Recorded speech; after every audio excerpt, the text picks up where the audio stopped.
here in Seminole County. Today's date is April 23, 2024. I would ask that you all silence your cell phones and your electronic devices if you'd be so kind to do so. First up, we're going to have our invocation by Reverend John Pierce, and then our Pledge of Allegiance will be led by Mr. Tony Nelson from our engineering department. Please rise. First of all, I'd like to say thank you once again for being able to come here and pray for you. I have to say that of all the county commissioners in the state of Florida, you are the best looking, most people-friendly group I have ever had the privilege of praying for. And after a compliment like that, I am looking forward to a significant reduction in my property taxes. So whatever you can do about that, I would be very grateful. Let's pray. Thank you, Father. It's so good to be able to laugh, and I pray that these people who are gathered here together will have times of being able to do that this morning. We just thank you that we can pause and honor you as God in praying, and a little bit later just pledging our allegiance to the great country of America that we have the privilege of being a part of. Thank you for the freedoms that we enjoy. Lord, I just ask for your blessing upon these people who are gathered together here for whatever business purposes they have, that you would just give them wisdom for whatever they have to decide on, and just presentations that they will go well, even keep the technology working great. So Lord, thank you so much for this day. We honor you and say that we love you in Jesus' name. Amen. Amen. Please join me in the pledge. I pledge allegiance to the flag of the United States of America and to the republic for which it stands, one nation, under God, indivisible, with liberty and justice for all. Thank you, Pastor, and thank you, Mr. Nelson, for leading us in the pledge this morning.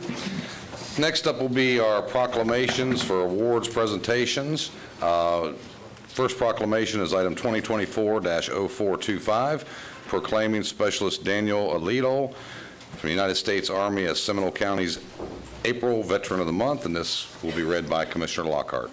Commissioners, it is my honor to move the following proclamation of the Seminole County Board of County Commissioners, recognizing United States Army Specialist Daniel Allendale for his outstanding service to the United States and Seminole County. Whereas the brave men and women of our Army, Navy, Marines, Air Force, Coast Guard, and Space Force demonstrate a resolute spirit and unmatched selflessness, reminding us there are few things more American than giving of ourselves to make a difference in the lives of others. And whereas throughout our country's history, generations of service members have answered the call to leave their families, their jobs, and put their futures and even their lives on the line to valiantly defend our nation.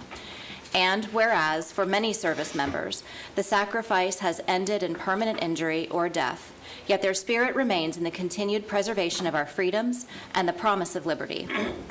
And whereas there are more than 30,000 living veterans in Seminole County who served our nation in times of peace and war. Through their service, they kept America strong.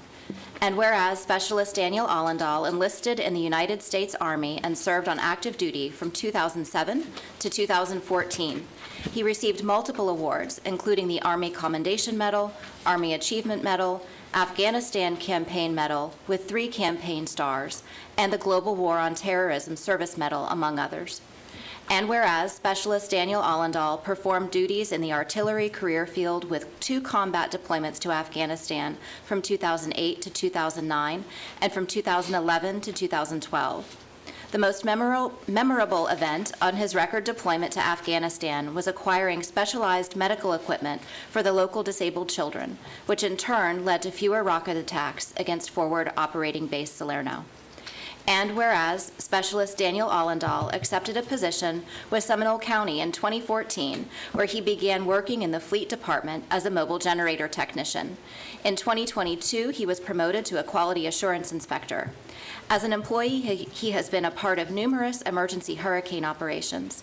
He is responsible for guaranteeing generators and other large equipment remain operational to ensure county residents have minimal interruptions in services and assistance.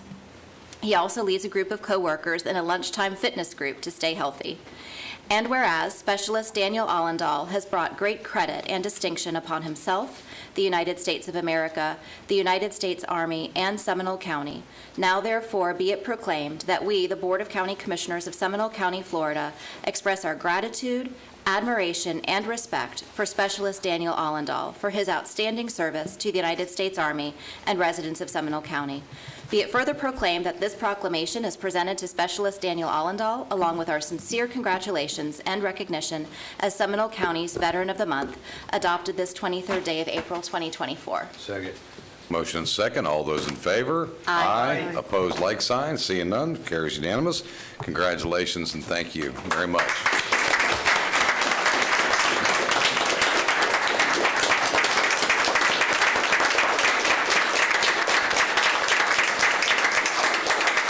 If the commission would join us on the floor for a photograph with specialists.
Yes, sir.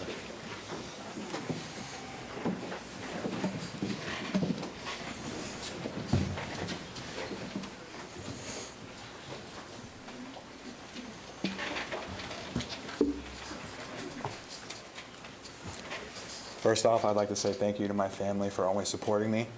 I'd like to say thank you to my chain of command for the nomination. Thank you to the board for their recognition, and God bless everyone. Thank you.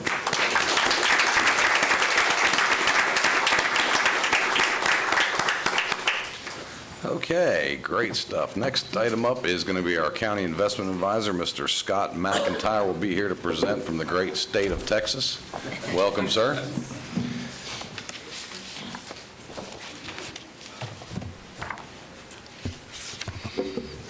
Good morning. Just one of these days I'd like to appear before you guys and not have a whole lot going on. Obviously, excuse me, my voice has sounded a little froggish here. Tensions in the Middle East, obviously going to pressure energy prices. Unfortunately, this seems to have spread. Hopefully, God willing, it won't spread any further than it has. That's a possible disruption for the markets. I'm not sure how the markets will necessarily take it because on one hand, typically you see with military conflict a flight to quality. People go into treasuries, treasury yields fall. But the flip side of that is the fact that it's in the Middle East. Pressures energy prices, pushes inflation up, and for that reason, nudges yields the other way. So the economy and the labor market remain too resilient. Continues to be a surprise that the economy has performed as well as it has, especially relative to the rest of the world. But one thing to keep in mind is that with our GDP growth about twice what the rest of the world is and our inflation rate higher, our dollar has gotten stronger, which actually is good for imports. They come in at cheaper prices, for better or worse. Our exports get a little bit more expensive, which inherently slows the economy down, so we should be moving toward what we want to achieve, although it sounds kind of counterintuitive. The Fed is on hold until a sustained decline in inflation becomes evident. They meet next week. Probably the Fed meeting that is likely to produce the fewest surprises since pre-pandemic. I don't think anybody expects anything next week. The one point, the most important point, I think, is that we've seen 3 straight months' worth of upside surprises on CPI. So that's the Consumer Price Index. It's not the inflation index that the Fed looks at. They look at PCE, but everybody else looks at CPI, and the market looks at CPI. And we've had 3 straight months, again, that were upward surprises. I know it's hard to see the green line, but the green line is year over year overall CPI, and it's actually climbed a little bit. The reason that it's climbed is because shelter costs are expected to come down. They have not. They've actually been flat to moving higher. And if you look underneath the hood, you look at Zillow, you look at Realtor.com, rent prices are not up 6%. Rent prices are generally flat. It hasn't fed through yet. So there's a whole school of thought that says CPI is going to have some downward surprises in the next couple of months. But again, there's a lot of balls in the air right now. That doesn't make me comfortable as an investment manager. So one of the things that we would like to do is, and it I think it segues well, but what we'd like to do is make sure that we've got adequate liquidity. So, looking at Treasury yields, I almost hate to mention this because for 5 months or so they were moving down and now they're moving up. So you can see the last 3 meetings crossed out there on U.S. Treasuries and where we are right now. I haven't looked this morning. It's been an extraordinary amount of volatility from week to week, up 20, down 15, up and down. So we sort of caught this at a not terribly favorable spots. Your overnight rates, because the Fed has not moved, are still advantageous. Your bank, your highest bank is paying you $5.50, and there's adequate bank deposits there as well. So upcoming maturities, there's only one in April, $15 million Treasury that's coming due at a fairly low yield. You have a number of expenses that you'll be paying. The clerk's office, I've met with them about your cash flows, and the thought is that we wait until May when all the maturities come and address it then and allow this maturity to help pay for some of your expenses, which again are dwindling down. Recent investments, we have made a total of $35 million since the last meeting. They are not at the yields that I would love for them to be because they were invested at lower yields than we are today. Obviously, we'd love for the market to cooperate with us better than it does, but that's not the way it works. My recommendation is to hold until May. We're almost in May. And readdress it when all the money starts to mature. We also have a lot of maturities in June, and we have some in July and August, so we'll have an opportunity. I really don't want to. If we go over here and look at portfolio stats, you see that about 14% of the portfolio is fully liquid, and as we roll forward, it's going to be about 15% without making an investment. So to me, that's adequate liquidity. I don't want to bite into that until we've got the maturities to replace. Mr. Chairman. Any questions for this investment advisor? Seeing none, Commissioner Glary. Make a motion to implement the recommendation of our financial advisor based on the report submitted here today. We recommend the clerk implement said board's recommendations. A motion? Second. A second. All those in favor? Aye. Opposed, like sign. Seeing none, motion carries unanimous. Thank you, Mr. McIntyre. Thanks, guys. Appreciate it. Our next item up is item 2024-0483, the Annual Comprehensive Financial Report. We have Mr. Dan O'Keefe, our audit partner, Jenny Spencer from the clerk's office, and Grant Malloy here today. You want to say anything? Morning, Mr. O'Keefe. Good morning. Good morning. I wanted to give her that opportunity, I don't want to steal the thunder. So the audit is complete, and I'm here to present the results of the audit to you for the September 30th, 2023 report. As you know, we have to issue a bunch of reports. And if you look in this document, which keeps getting bigger and bigger by the year, you'll see multiple reports in there, and these are the ones that are outlined. The good news is they're all unmodified, which means they're clean reports, which is exactly what you want. This is the ones that are related predominantly for the board, and then we have reports that deal with the constitutional officers as well. And I think, are these in here too? Yes. Yeah, okay, good. Okay, so that has the entire document here.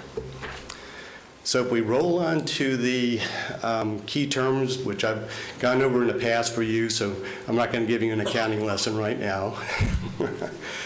And this right here is the reporting units that we do. So we render an opinion on every one of these items that you see up here. So it's not just one audit report, it's multiple audit reports. And it continues into your proprietary funds, into the notes, into the statements of the officers. This right here is, I think, probably the most important evidence of financial position, which is your net position. And I've pointed this out before. The governmental reporting model is the only reporting model in the world that requires you to put this thing in there called net investment in capital assets. If you were a nonprofit organization, if you were a commercial organization, that wouldn't be there. So that number would actually drop down into unrestricted. Again, it's something that the folks at the Governmental Accounting Standards Board likes to see. What drives the negative unrestricted is that you have all of the unfunded pension liabilities that are actually in your financial statements as well. The Florida pension plan is funded about 85%, somewhere in that neighborhood. So that means about 15% is unfunded. That liability is shared by all local governments throughout the state of Florida. So that kind of is what creates that unrestricted. But in my view, when you think about the investment in capital assets, if you were a normal entity, what you're saying is that you could do anything you want with those capital assets. You could sell those capital assets, convert them into cash in a normal entity. And I think you could do a lot of those capital assets here as well. So that's why this is a little bit misleading in one respect. On the business type activities, I think that's pretty accurate. So if you look at the unrestricted net position, I think you can say you've got a very, very strong. There were some new standards. The Government Accounting Standards Board was really pressing this past year to break 100, which they did in standards. This past year, this particular one had to get implemented, and for all intents and purposes, it's licensing agreements for software. So now they're treated very similar to leases. And so this standard had to be implemented. So what staff had to do, they had to go and do a kind of an inventory of all the software packages you had in the county, and then make a determination, how to treat that. So it was actually a pretty complex standard to implement, and they did a great job. Next year, we have a couple of new standards, and as you can see, they broke 100, so now GASB can relax for a while. Accounting changes and error corrections is just going to be the way these type of items are presented within the financial statements. No real big deal. Compensated absences, they're making some modifications on that. Staff is kind of looking at how that's going to look. This is going to be top level type changes. It's not going to impact your actual fund statements for your general fund and special revenue funds, but it will impact your top level statements. And other than that, we don't see anything else kind of coming our way. There wasn't any major changes on the federal or state single audit requirements, and we issue specific reports on those related to compliance. We also have to deal with compliance issues for Florida statute purposes that are defined by the rules of the Auditor General, and again, we didn't find any issues there as well. And the only other statement is certain risk disclosures. These notes are getting out of control, I'm telling you. They just keep adding more disclosures, and you really have to be almost an expert in this field to really be able to decipher all the information in these notes. I really wish they would make them a little bit more user-friendly, kind of similar to the nonprofit sector and the commercial sector, but that does not seem to be the case, and they believe you need all these disclosures for some reason. So anyhow, that's the end of my presentation, and I'll certainly be able to answer any questions, Mr. Chair. Thank you very much, Mr. O'Keefe. Any questions? Commissioner Lockhart? I'd like to go back, if we could, to the comments that you were making about capital assets and that those, could just be sold. What types of things are in that category? Well, if you look at and this is under the governmental activities and business activities, which are separated. So to get to that number, what you have to do is take the net capital assets, which is net of depreciation, and then you back out any bond funds that were used to, purchase those capital assets, and that's what gets to the net investment in capital assets. There's a few other components to it, but those are the big items. So in layman's terms, what would some of those assets be? Roads and bridges would be certainly, the infrastructure assets would be some of the biggest ones in your governmental activities.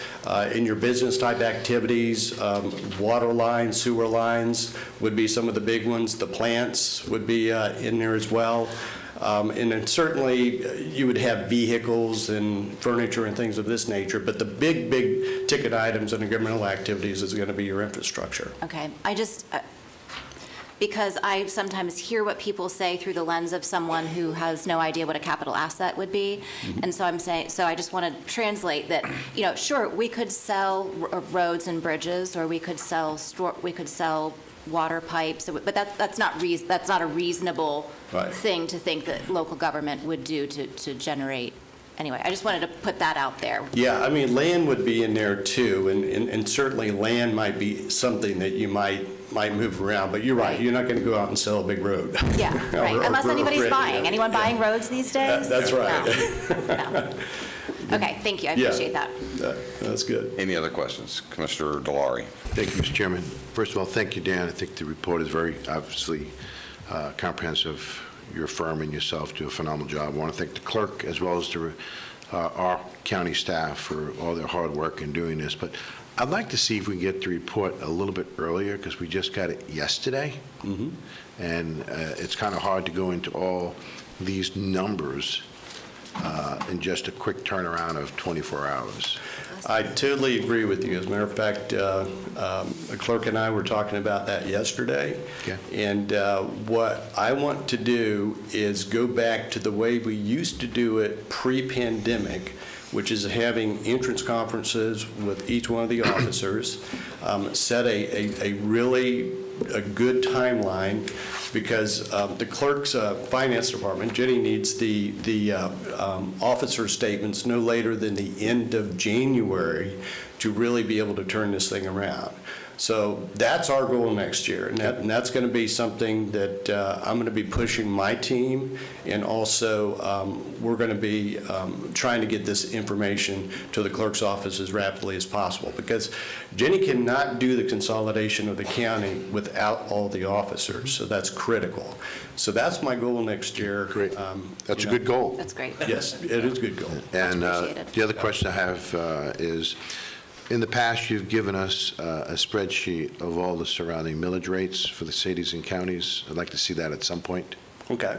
And then I know you have debt service there. I'd like to find out, if comparison, if it's possible, what are the other areas surrounding municipalities? What's their net to debt ratio and stuff, just like ours? Now, are you interested in county to county or county municipalities? I think it'd be good to see, cities and counties, especially the cities in our county, but outside of our county, just other counties, if possible. Okay.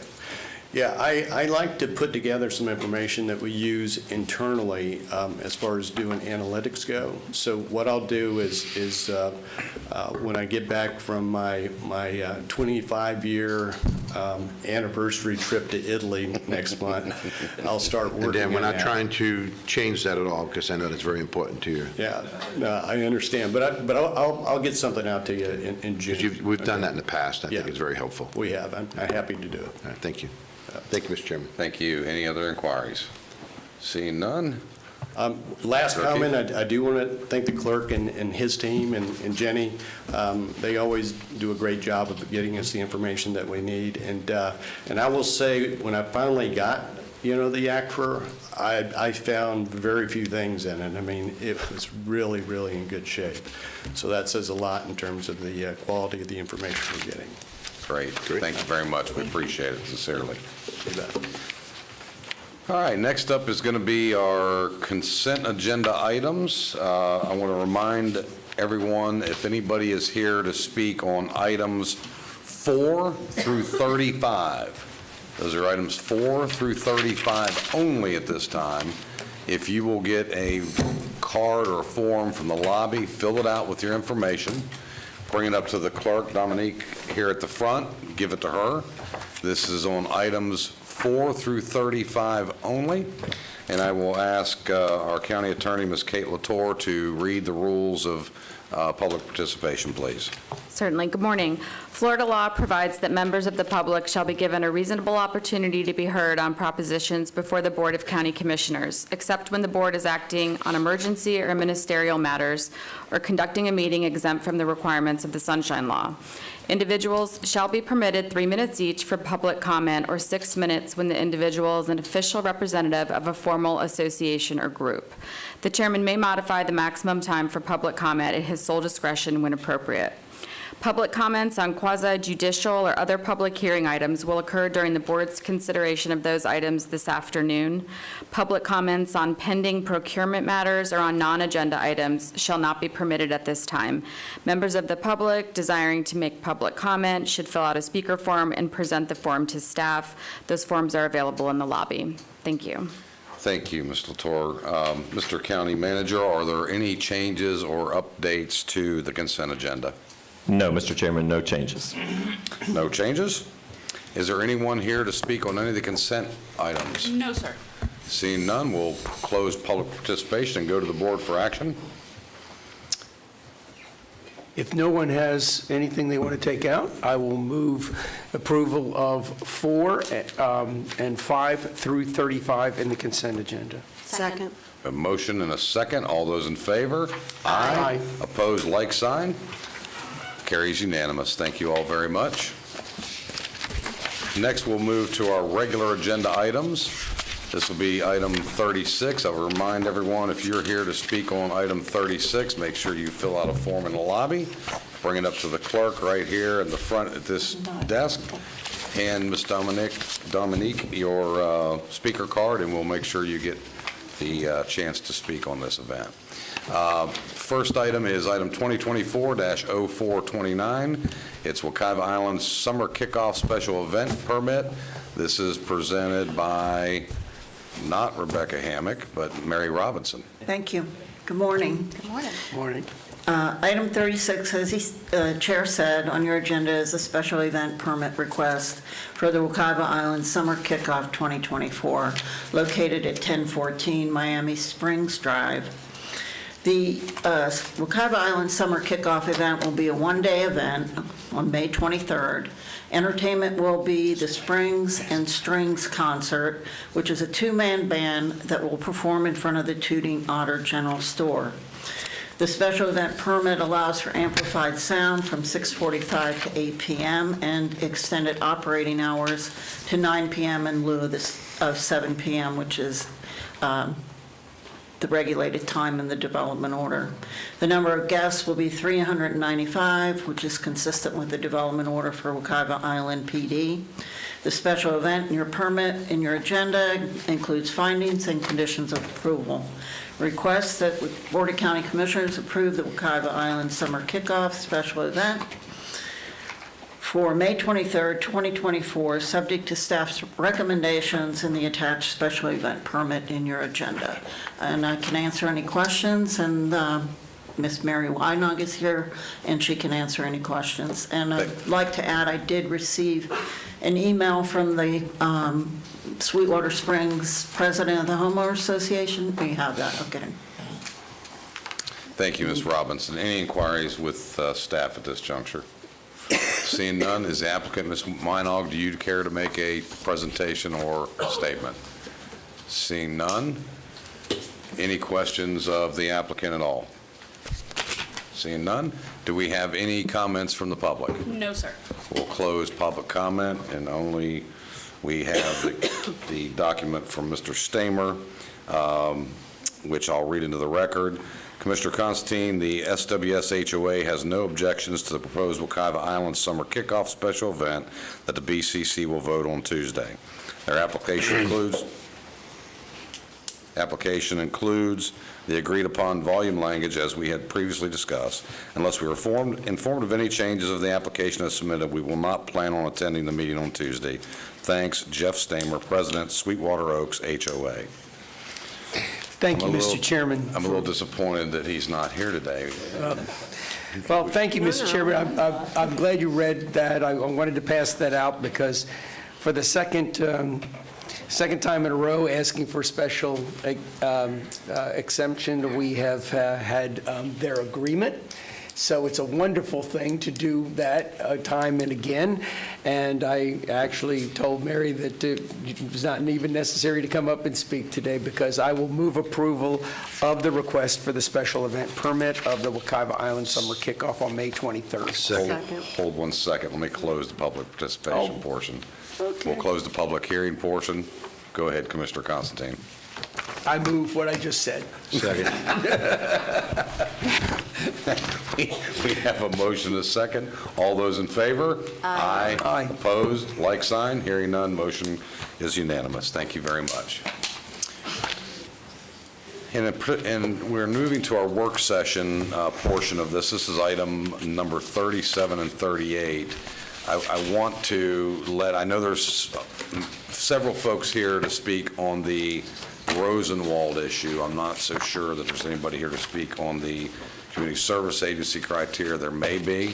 I would remind the public that typically on work sessions, we don't take public input, but we will take public input today since many of you are here, and I know this is very near and dear to your hearts as well as the commissioners' hearts. So be patient with us today as we work through this work session. We'll try not to take up too much of the oxygen in the room during the work sessions. But our first item up is item 2024-0438. This is the Community Service Agency's criteria update. It will be presented by Carrie Longsworth. Ms. Longsworth?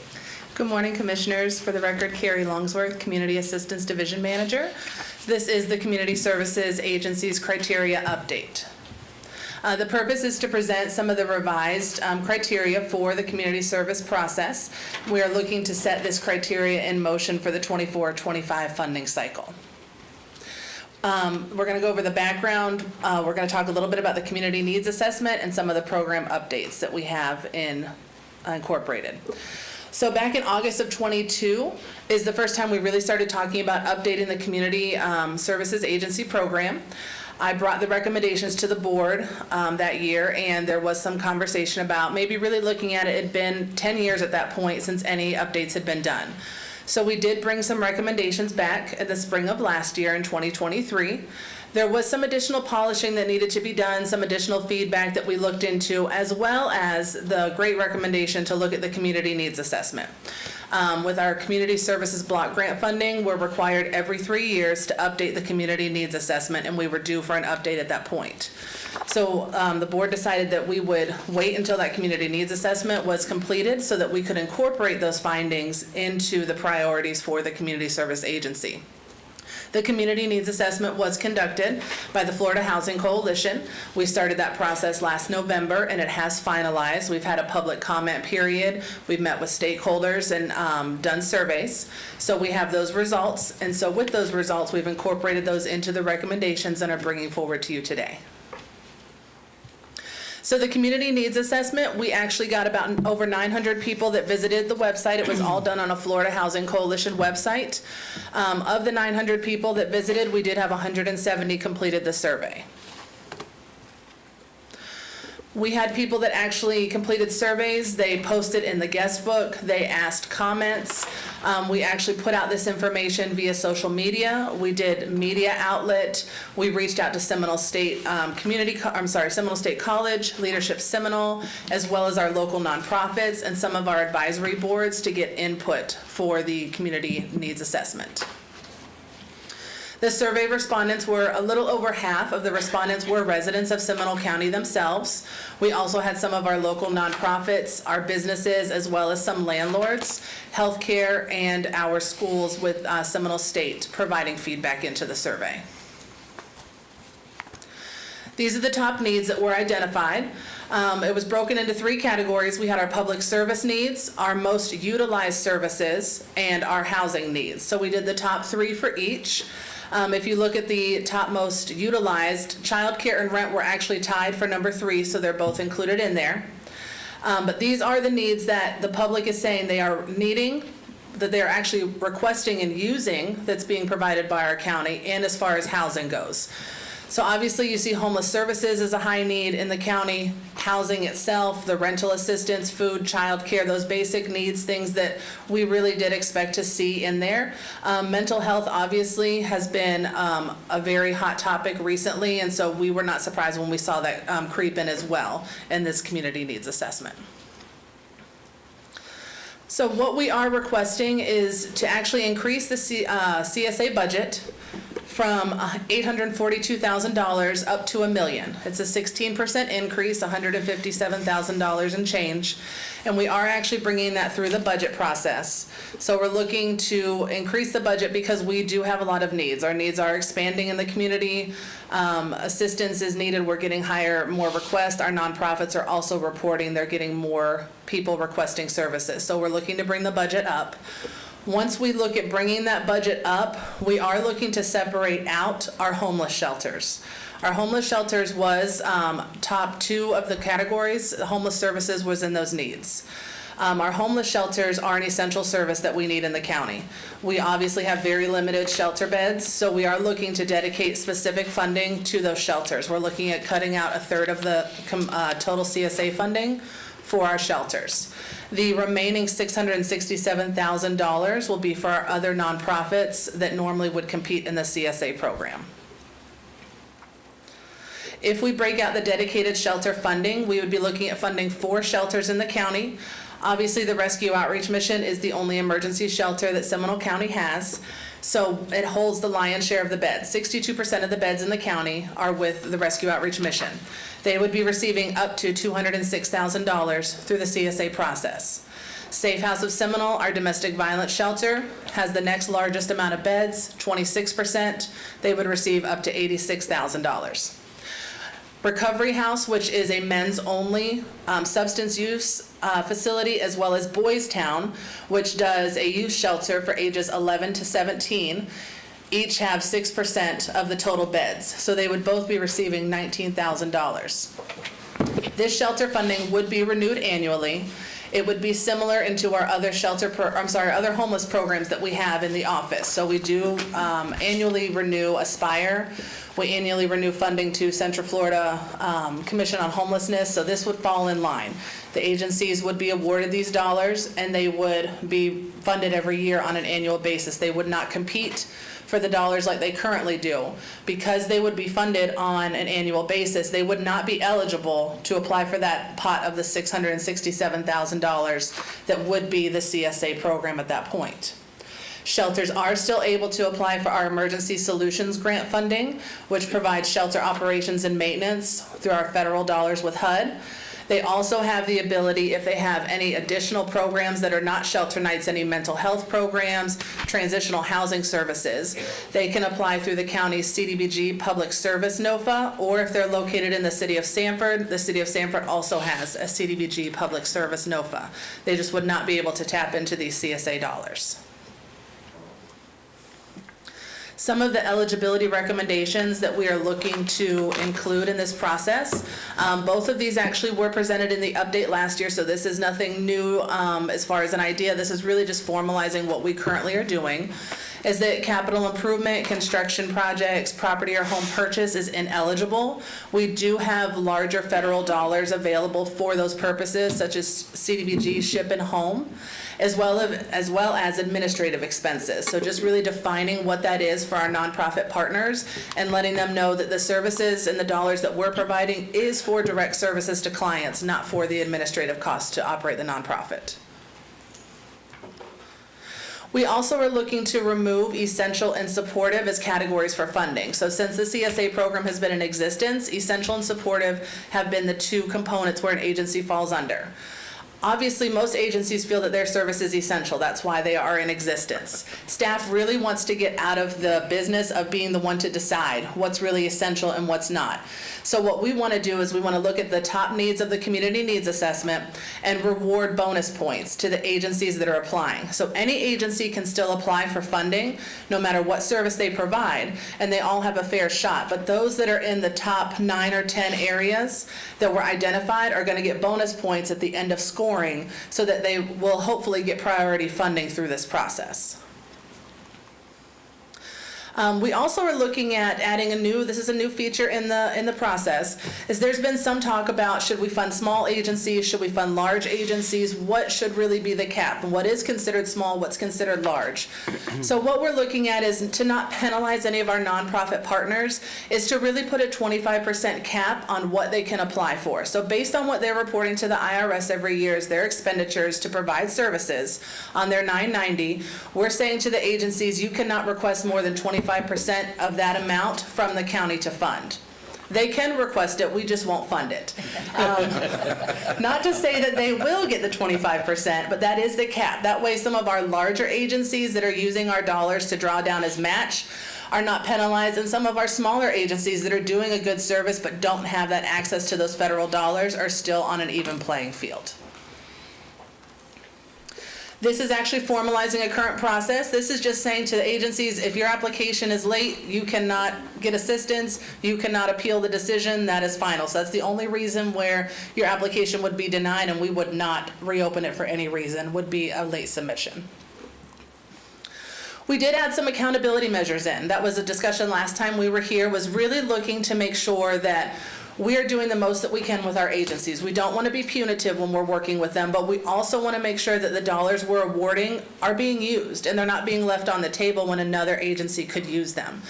So what we're looking at is when we award an agency dollars, we're asking them to spend at least 75% of the award. If they're leaving 25% or more of that award on the table at the end of the fiscal year, then we are having real conversations with them about maybe you don't need the $100,000 that you asked for.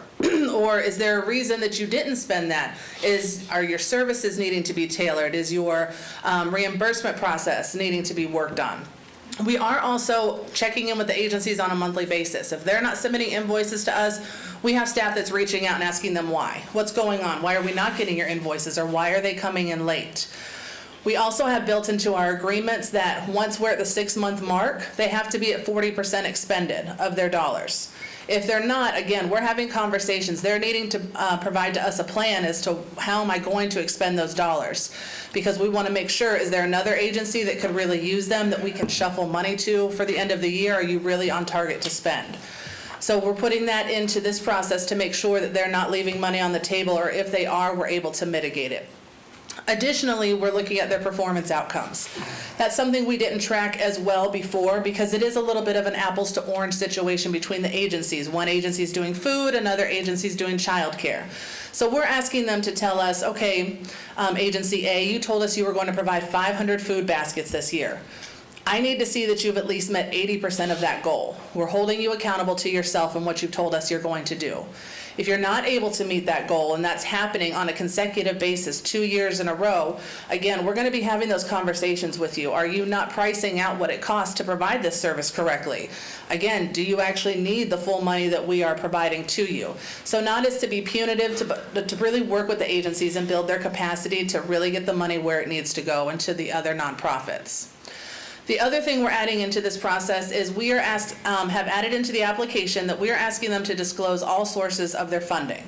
So that's going to be whether it's federal, state, local, businesses, or even the local law enforcement trust fund through the sheriff's office. So we want to make sure that we do have that information, that we really are looking to make sure that we are not, providing duplicate funding through the board in the sheriff's office, as well as just knowing where is the money coming from for true transparency.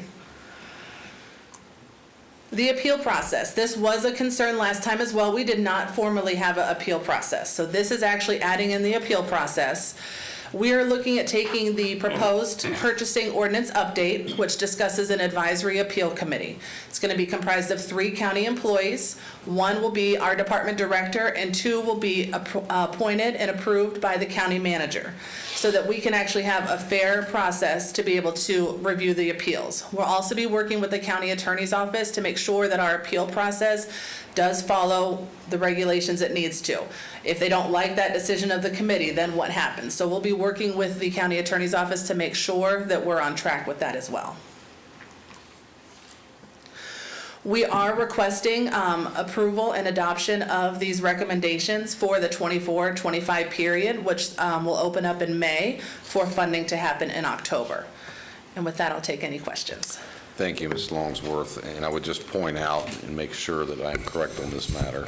Since this will be a budget item, it technically will not be totally approved until we approve the budget. Correct, absolutely, yeah. Okay, very good. So you're asking us to consider taking action based on your adopted CSA program recommendations Yes. before the budgetary No, well, process. especially the part of actually getting the changes to the program itself, the setup, the appeal process, those type of things, the priority funding. Understood.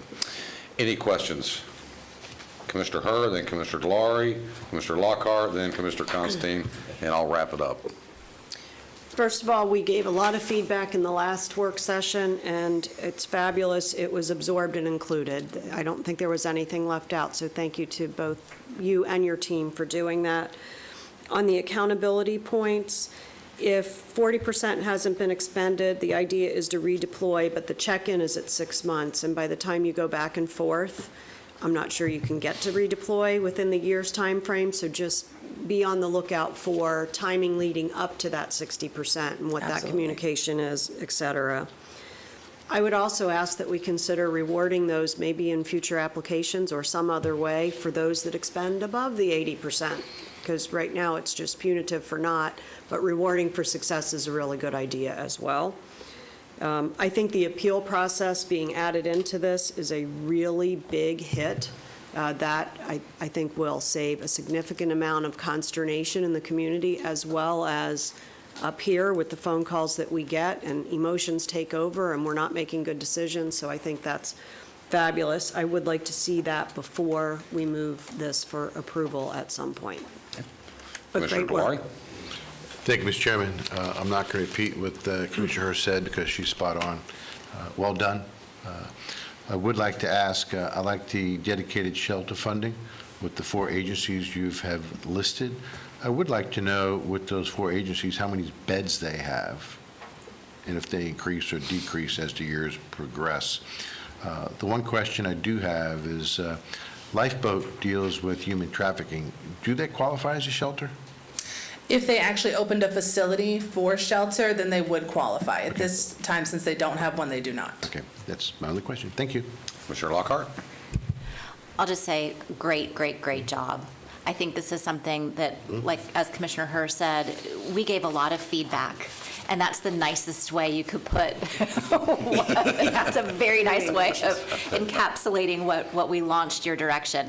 It's a difficult process, and there are so many agencies in this community who do such great work. And when you look at the amount of funds that we have allocated in our county compared to some other neighboring counties, and I think Commissioner Zembat, we've kind of touched on this in some of our regional agencies that we serve on together, there are tens of millions of dollars being allocated to some resources in nearby counties. And I wish we had some of the ability to do some of those things, because when you think about $300,000 being allocated to homeless shelters, it just, it's such a drop in the bucket considering the need.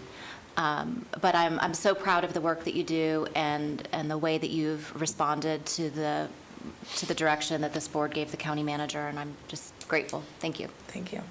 Commissioner Constantine? Thank you very much. And I think all of us, as has been indicated by previous speakers, that are thankful that you listened and did your best to incorporate what we had.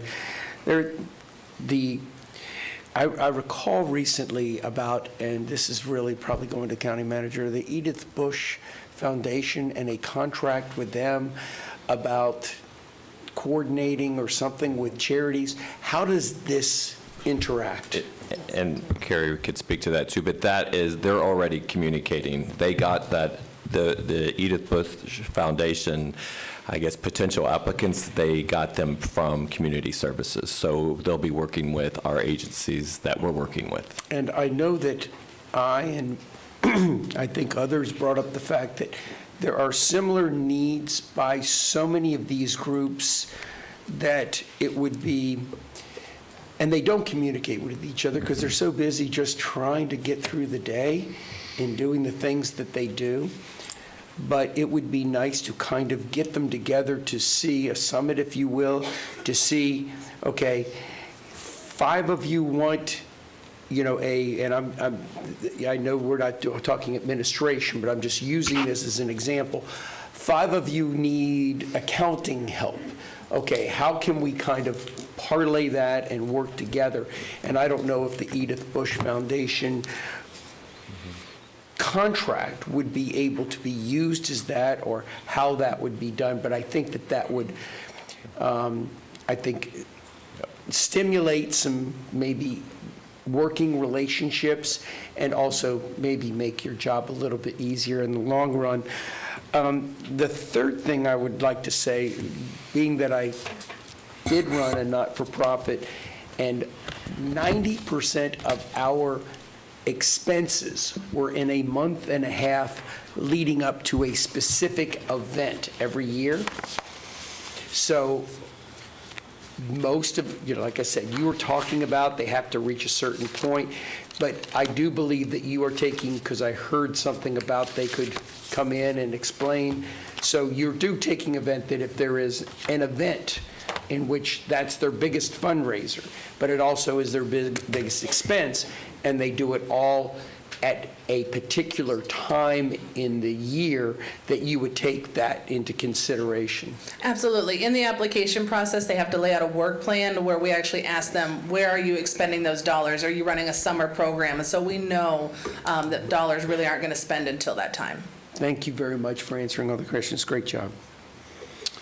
I'm going to go right back down the board this way, and I think we have some folks that want to respond to what was said.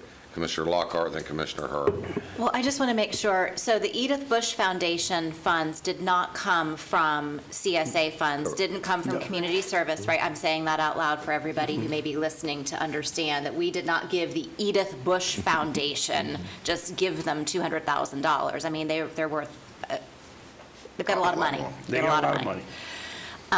And that was a one-time expenditure from a fund that was dedicated for our economic development from fund. economic development. Correct. So that was not necessarily going to happen again. Correct. No. Okay. I just wanted to get that out on the record. Right. Commissioner Herb. So I'll pick up where Commissioner Lockhart left off. The Edith Bush Foundation investment was around providing training and education for the nonprofits so they could be better business people in running the nonprofit, and therefore require less funding through the government and more funding through fundraising. Right. I also want to point out, just to separate church and state here, is that we're not funding events. Correct. Funding direct services. We're funding direct services, so the one-time event is a differentiator that I don't want to mix apples and oranges. It's a good example, but I don't want to mix apples and oranges and suddenly have you flooded with event requests. Correct. So just from a clarity perspective. Thank you, Chairman. Thank you. And County Manager, before I try to wrap it up, you had a comment or two? Yes, I just want to expand on your question, Mr. Chairman, at the end of Ms. Longsworth's presentation. So today, all you're doing is approving the program recommendations that Ms. Longworth had laid out. In June, we have our budget work sessions. You're going to hear a piece of this presentation again in June when Allison Thal, our Community Services Director, presents her budget. That's when you will, for the budgetary piece, that you will comment on that. And then in September, as you know, when we do the final budget public hearing to move forward before any of these funds are allocated in October. Right, yes. Thank you for clearing that up. I want to say thank you all very much. When Commissioner Lockhart and I arrived here some 6 years ago, I will say you guys have done fantastic work and really moved our community services program at light speed and really, truly doing good work. One of my questions is, and we had dialogue about this last year, and I'm glad that the CNA portion, is that something, although it's only statutorily required every 3 years, that we are going to use each and every year as we move forward? So my plan would be to use this, excuse me, CNA for the next 3 years of CSA, and then once we get the updated one, we would update those priorities. Okay. And I would expect that would mean that the performance-based monitoring would take care of anything in the CNA over that 3-year period of time for you to make a decision of, yeah, well, this is not working out too good. We need to shift gears, Correct. go to a different Yes. horse. Okay. Appeals process, great. And I think at the end of the day, I think the key part of this is the community needs assessment truly is what we should be basing our decisions off of, instead of the phone calls and the browbeating we get from some of these entities who expect certain money each and every year just because they've gotten it over the last 10 years. Finally, and this maybe Commissioner Herr may want to weigh on this, and perhaps we need to address this at a different time. During our briefings, I've given you my concerns about Rescue Outreach Mission and the ultimate destination of where that's at. You know, this was, you know, a process and dream of Mother Weaver from Rescue Church of God, and the county has stepped in because they had the need. Some 4 years ago, because of the pandemic and taken over, and Commissioner Herr's done a great job, and the people who have been there have done a very good job. What is the anticipation moving forward that we are able to get this back into a nonprofit situation where they're not relying on necessarily the majority of dollars from us? You're looking at me, I know. Commissioner, if you want to. Well, it looks like it rolls uphill in this instance. I could comment, but I didn't want to say anything. I'd be happy to comment on that. So the board for Rescue Outreach Mission has expanded considerably since you all would have known it. It includes folks from many commercial entities today that have leaned in considerably in terms of not only financial support, but support through talent, setting expectations, et cetera. The executive director there is doing a fabulous job, not only of the day-to-day work and putting heads in beds and then heads in homes, because that wasn't happening for many, many years. So heads in homes and following a housing first approach. And fundraising is the absolute top priority. This past Saturday night, there was a fundraiser on the river ship. There's a fundraiser, which I'd be glad for all of you to attend. It's quite pricey at Talk of the Town restaurants. And so they have a fundraising team that is now in place. And let's not be thankless. It was ARPA funds that stood that up and the ability to do that. But they have a very keen eye to raising funds now to build an operating reserve that may be above what we would consider a reserve standard so that they can stay on their feet and operate effectively past the ARPA funding. That is our entire focus of every single discussion that we have. Will it happen? This certainly makes it more possible because this funding may or may not happen every year, creates a dynamic for all of these organizations that we're not sure from one year to the next whether we can put heads in beds. And so this is a considerable piece of that step forward. And it's a good way to get federal money into the local community and effectively used. I feel like I'm not going to say that I'm not coming back to this board for something at some point, if you let me stay on that board, but the idea is that we don't want to. And I couldn't have said that 2 or 3 years ago. Sure. It's gotten better every year. And that's good, and actually, we kicked that off, the program, before the pandemic with non-pandemic ARPA money in 2019, when Commissioner Carey asked me to go sit on that board and see what we could do to help stand things up, and the several... Really an ask? It was not an ask. No, that was not an ask. She said, The other board you members will didn't go think it over was an there ask, yes. and assert your business acumen. Yes. And what I learned was, in interacting with the group, was there was truly some sentiment that they did not want the county to own it, operate it long-term and take it over, that they wanted to fulfill the wishes of Mother Weaver and the church and the community. And here we are all these years later, and I know it's been, all of us have asserted ourselves in trying to get other nonprofits to help, fundraising, and I understand it's a slow roll and a slow crawl, nor can we afford not to have ROM there. So we have to do and fill those gaps, and I would agree with that. Just So thank you for... a couple more points, Chairman, Yes. before you say thank you. I'm sorry to interrupt you, but, so you open this can of worms, because I can become very passionate about Rescue Outreach Mission. First of all, there have been some board members that have been on this from the very beginning that created a continuity for us to make sure that we were following the original mission. We have deviated from the original mission, though. And the original mission was you come in, you leave during the day, and you come back at night. It was literally a breakfast and sleep and go look for work, which I think at some point in society worked really well. Today, with technology, it does not anymore. We need folks to be in the building using computers to find jobs. You don't do it by knocking on doors anymore. So we've advanced. And I would also say that there has been a significant effort on the part of Rescue Outreach Mission to be more respectful of the Goldsboro community.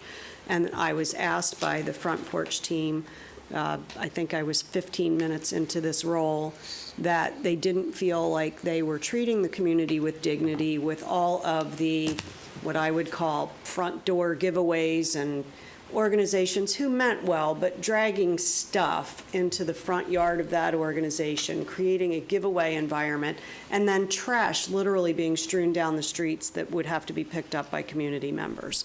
All of that has stopped, and so the relationship within the community is also better. And I think that's a big part of taking a step forward with any nonprofit organization, is to be a welcome, respectful neighbor. And I'm not going to say we're always welcome and respectful, because we have some incidents, but we are so much further ahead than we were 3 years ago. Great, thank you. Just have one thing, and Mr. County Manager. thank you, Mr. Chairman. And Commissioner Herr invited me to a board meeting, I think it was last summer or early fall last year, because I didn't know what I was getting involved in either, but I knew we had to assist and help in any way we possibly can based on the direction of the board. I was very impressed with the board that they have set up, their financial, their commitments, their planning. So for me, I was like, it checked a box for me. Ms. Johnson and I, on Commissioner Herr's recommendation, we actually meet with the executive director once a month. We talk about his strategies, the board strategies about fundraising. So he has the message that we can't continue to fund at the level that we did, but we'll be a partner as we go through this. Mr. Ham is planning to come to this board and make an annual presentation to you. We've been very happy over the last couple of months and having those regular meetings with ROM. So I believe that it's on the right track. So you're going to hear a good plan coming forward. Great, absolutely. Good. Anything else on this matter? Ms. Longsworth, thank you very much. We appreciate it. And we will go close the public input. Well, I guess I better ask, anybody here to speak on this matter? No, sir. Okay, we'll close any public input, which we truthfully don't have during a work session, but go ahead. Commissioner Herr? Do you want a motion? I do. All right, I move to approve the requested action plan subject to consistent point system being implemented, which we talked about and we agreed to, but it wasn't mentioned, so just in the for the record category. the budget approval and the appeal process being reviewed and approved by the board. Second. Motion is second. All those in favor? Aye. Opposed, like sign. Seeing none, motion carries unanimous. Thank Do you you. believe you have your direction that you need? Yes, I do. Thank you. With the entire motion on the grading systems and all that? Yes, You're clear? absolutely. Great, thank you very much. Thank you so much. Well done. Thank you. Thank you. All right, next up, we'll have item 38, which is item 2024-0482. This is the Rosenwald project. This will be Chief Innovation and Strategic Initiative Officer Andrew Wesser-Bronner and Chad Wilski, Fleet Director. Good morning. Good morning, Commissioners. Good morning, Comptroller. I also want to say before I begin, I'm very appreciative of a lot of our partners in the audience. I just wanted to introduce a couple of people here. We have two prominent churches from East Altamont, Pastor Johnson Ford and her pro tem of her board trustees, Ms. McIntyre from New Bethel AME, and Dr. Martin and Mrs. Martin, who run the Divine Truth Christian Center. Then we have quite a few of our distinguished residents. So we have Mr. and Mrs. Sneed and Morgan Vogt. And so I'm going to be alluding to some of the programming and partnerships that we have throughout the community with them. We're looking for your guidance today. There's been two major updates of initiatives that will lead to today's data for you. One of them is basically the state of the buildings that are remaining out there's assessments. Each of you received a copy of that, and Chad will go through that.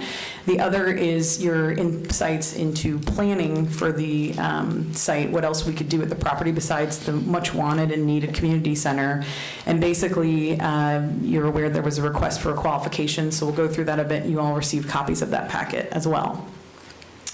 So as I mentioned, we'll go through the community center requests that we have from you all and ideas for that, the public-private partnership and the remaining use of the site, some other assets, especially at Parks and Rec, we'd like to look for your input on, and then we'll give you an update on the programming, because even though we're waiting for facilities and to move forward on what we do with the site, there's still a lot of needed resources and programming that we can provide today with existing funding sources that we have and programming we have. And then last but not least, we'll give you a quick update on some other infrastructure in the East Altamont area around the school site. So the last time this was convened was around June 14th, 2022. That was the last BCC meeting. And at that time, there was the Renaissance Planning proposed hybrid concept.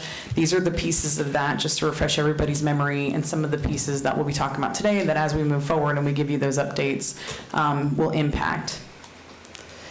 And so I'll give Chad the floor for a minute to go through the existing buildings that are there. Perfect. Good morning, Commissioners, and Chad Wilski, Fleet and Facilities. So I'm gonna wear the facilities hat today. So, all right. So as Andrea said, I just want to kind of give you a review of the current buildings and the status of what we have at the Rosenwald campus. So currently, there are 3 buildings. We have Building 1, built in 1960, and it was the kitchen and the multi-purpose room, a little over 5,000 square feet. Building 2, again, 1960, was administration offices, about 1,500 square feet. And then Building 5, built in 1952, which was a classroom building, and a little over 2,000 square feet.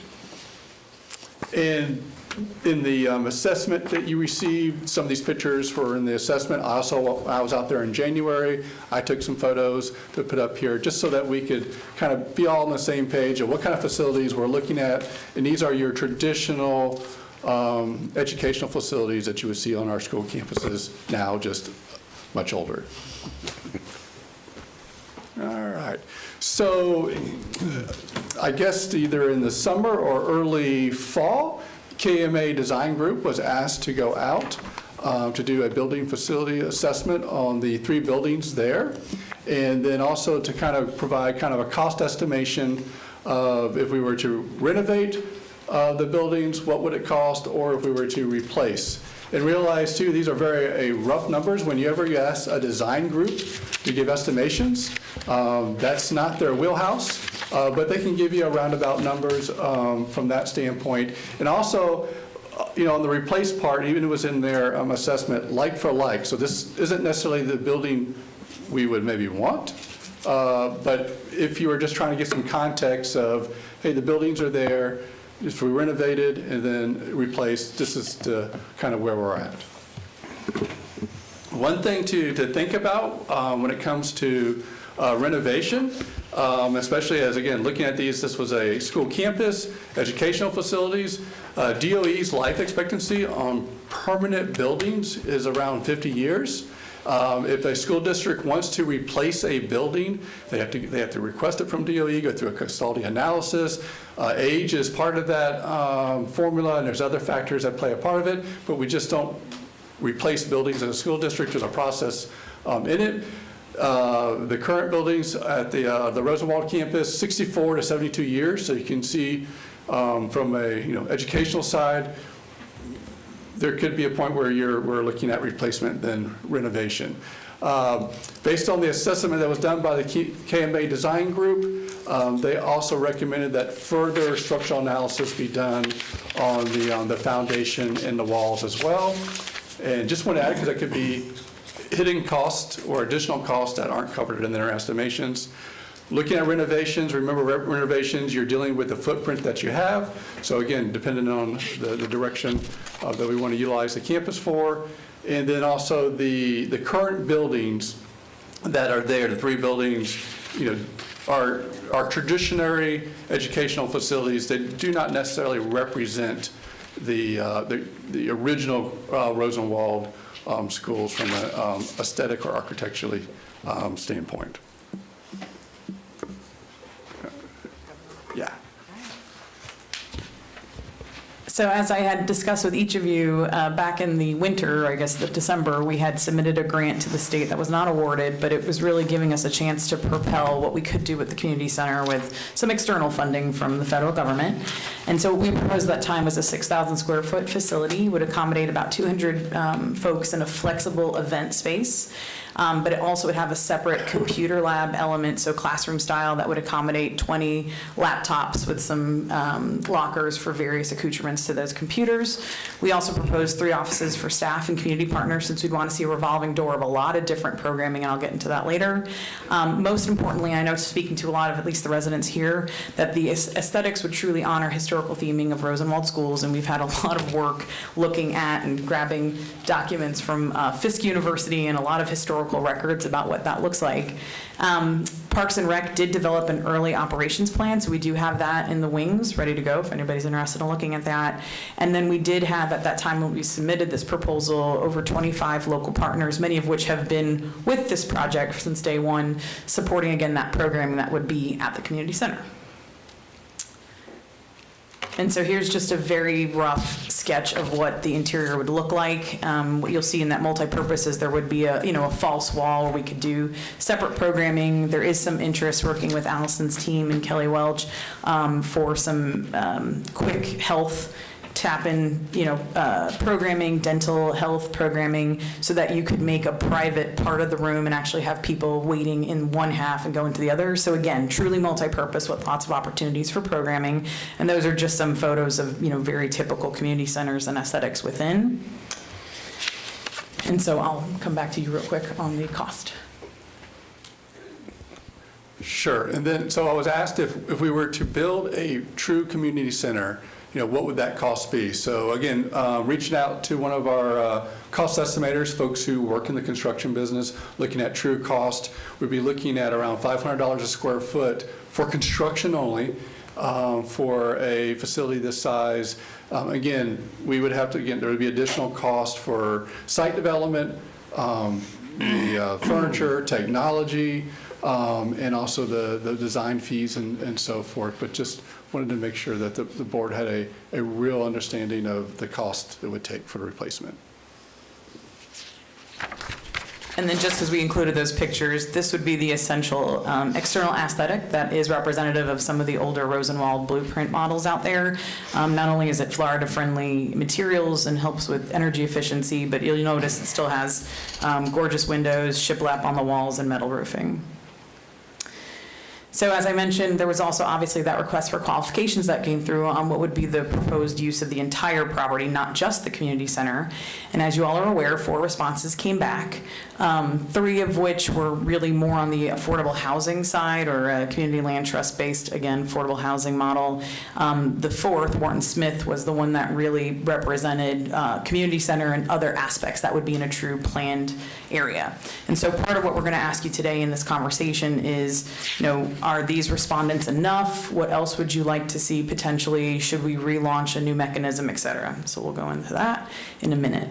Back to the affordable housing, some of you had asked me to just give you information about, well, what is out there right now in East Altamont and around the Rosenwald School site for affordable and attainable housing. Since you've last made some of these decisions, and even from June, there are at least 2 attainable or affordable housing projects that have bloomed right literally off of Merritt Street in particular. There's the Point at Merritt Street, which is right next door. While most of it is attainable pricing, there are a couple of units that are affordable. And then as you're all aware of with Allison and Stacy's shop, Banyan's got a project on the corner of Ronald Reagan and Merritt that is 92 units, all affordable housing.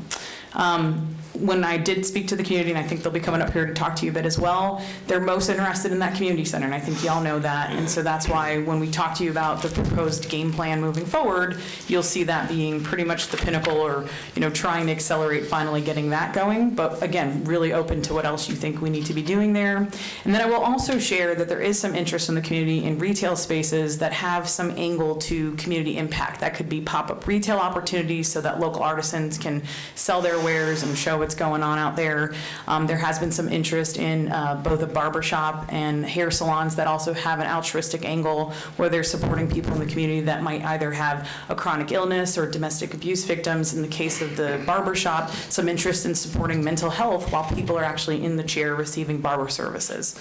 And we're actually really excited and interested in those projects as well. So one of the big things we're asking you today, and at the end I'll have our next steps and our recommendations, but certainly we're here to talk about your guidance, are 5 different models for what the proposed plan for the Rosenwald School site could look like. The first option would be building that community center and some parks and rec assets that could include docks, pavilions, things that you've talked about in the past, and then sell whatever parts of the remaining property are left after those initiatives. The second one we're talking about is continue with the planned hybrid concept, expecting only one vendor to complete all the aspects, including the affordable housing element, which is what that RFQ truly was launched to do. The third option would be continuing with the planned hybrid concept and then launching various RFPs with different partners. So the affordable housing piece would be one aspect, and then a separate RFP for the community center, and maybe additional or together for those other parks and rec assets, like I said, docks included. The fourth element would be let's build that community center and let's retain the property to consider other plans at a future date. So today, if you want to do that, that would be the fourth option. And then obviously the fifth is any of the above or anything else that you'd like to talk about today.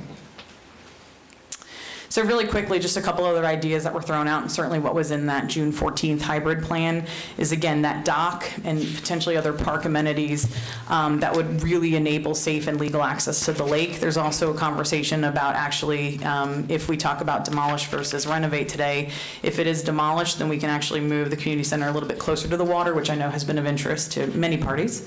There's also been early discussions with foundations and partners, very early, and we would really want to do a concerted effort on this, on building a gym or, other almost like trust foundations and other funding sources to add to the community center concept. Certainly we're interested in continuing our site, our natural Florida site landscaping and garden aspects, and to continue that for something that the county could upkeep. And then when we originally went after the grant in December, part of that was with broadband funding, and so we already did reach out to Charter about making sure that there's ample public Wi-Fi at that site, so we'd have to pursue that further. The one that's near and dear to my heart is the community programming next steps. I have shared with many of you, some of the statistics that we're looking at. One of the biggest needs, frankly, is the census block group that's right around the site has a 21% unemployment rate. and we need to do something about that. Now, the nice thing is we already make investments in workforce development, and you've recently approved some even in the young professionals and early adult space, and so that's a lot of what we've been starting to work on with some of our community partners here, especially with the churches, to host that early, so really excited about rolling that out further.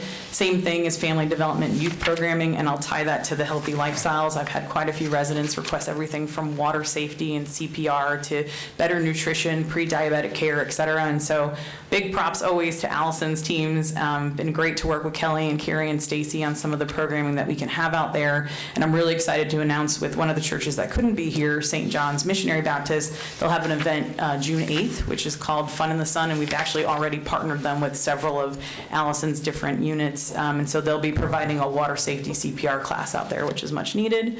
And then just on the crime prevention bullet, I also want to give a tremendous amount of credit to the Sheriff's Office as well as our code enforcement group, because I know a lot of the residents and the businesses out there are extremely grateful for a lot of the impact that's been taking place with those two parties. And then last but not least, a big shout out to Rick's team also. Wynwood Park has received some serious upgrades. We heard the community, pressure washed, light upgrades, and then with some, I believe, leftover CDBG funding, there will be some ample upgrades to the sports complex, which the families and kids are really excited about out there. I just alluded to the code enforcement and sheriff's progress as well. And then last but not least, to tie in nicely to the last presentation you saw on the dashboards and 311 ticketing and things like that, we really want a robust way to work with the community out there. I know Commissioner Lockhart and I get quite a few texts and questions about different infrastructure needs. And so it just would be a nice, easy process to be able to tell the community, here's exactly what's going on with those infrastructure requests that we get coming in. And then last but not least, this is the remaining rescue plan funding that is dedicated for Rosenwald. As you can see, there's a little over $2.65 million left, which is a nice sum to the prospective community center funding need that you just heard of. So with that, what we'd like to have discussion around is, and by the way, these are recommendations that we have, but again, we're here to tear it apart and talk to you about it. The first one would be to approve the demolition of the remaining buildings and build the 6,000 square foot plus facility. Again, we've heard the community loud and clear. We'd love to get the community center going. And then the next item to discuss with you all would be, what do we do with the site? At this time, we would recommend that we approve building the community center, getting that RFP done, and then coming back to you with a discussion about what to do with the remaining property. But if you'd like to move ahead with the concept for what else we do with the property besides the community center, we're all here to hear about it. So thank you. Thank you. And can you go back for just a moment to the menu of the choices? Yes, absolutely. I think that's paramount, because I think that's ultimately where this discussion is going to land, in my opinion. But I just want to make sure, for everybody's awareness, $3 million, no site work, no furniture, no other infrastructure, 2.6 million remain in the ARPA. What about O&M? Right. Do we have a number on O&M? Well, that's like, If- for a community center, we did have Parks and Rec look at an early concept plan. I don't know if we put a budget on it.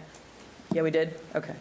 Do you want to, do you know off the top of your head, or do we just want to get that out Mr. later? Durr, do you have, I think it's important from a decision-making process that the public has a clear understanding, not only of what the cost may be, but the continuing O&M.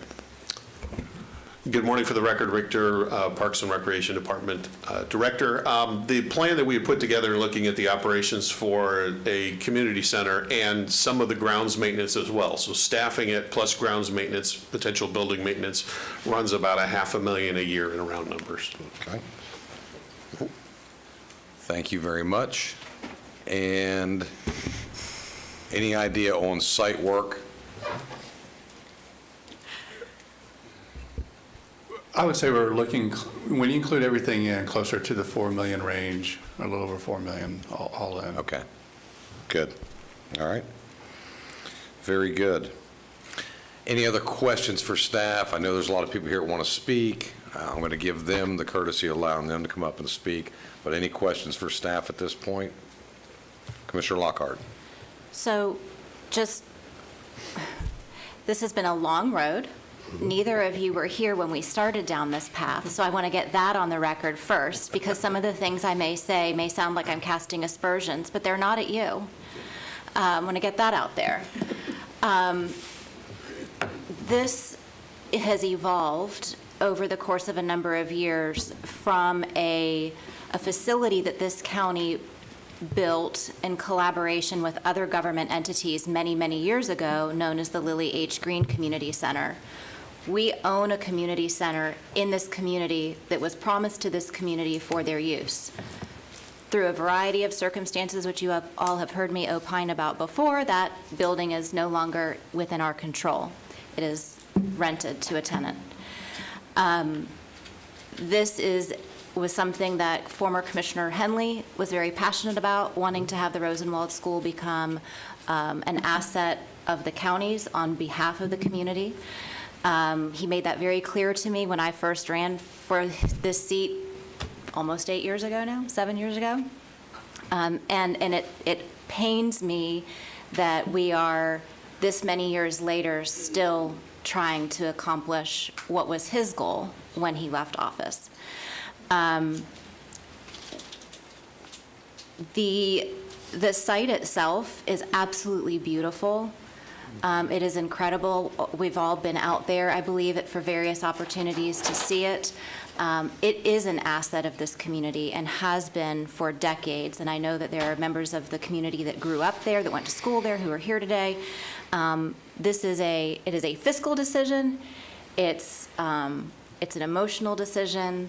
And somewhere in the middle is where we probably need to land and keep both pieces in mind as we move forward.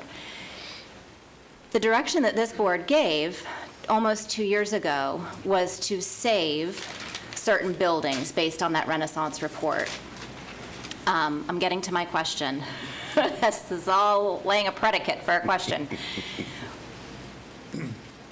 At some point in time, through some course of events, action was taken by a contractor that this county hired to start demolition on at least one of the buildings that we had said needed to be saved. The roof was removed, the building was destroyed, and my question was, A, how did that happen? And B, can we go back to that contractor for some type of recourse? Unless they were directed to do it and there was some miscommunication, and I'll leave that with the county manager to try and go back and figure all that out, recognizing you two were not here when that happened, right? So I want to make sure that everyone who has touched this project, that there's some accountability, because now we are in a position as a board to have to go back. The original direction that we gave is now no longer possible. And that's frustrating, I think, for all of us. But I'd still like that little accountability piece not forgotten. So are we any closer of figuring out where we are with that contractor? Or with that activity?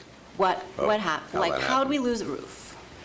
And I can jump in, and I think this was, I got involved with this, and I think I might have been on month 2 when I had gotten here.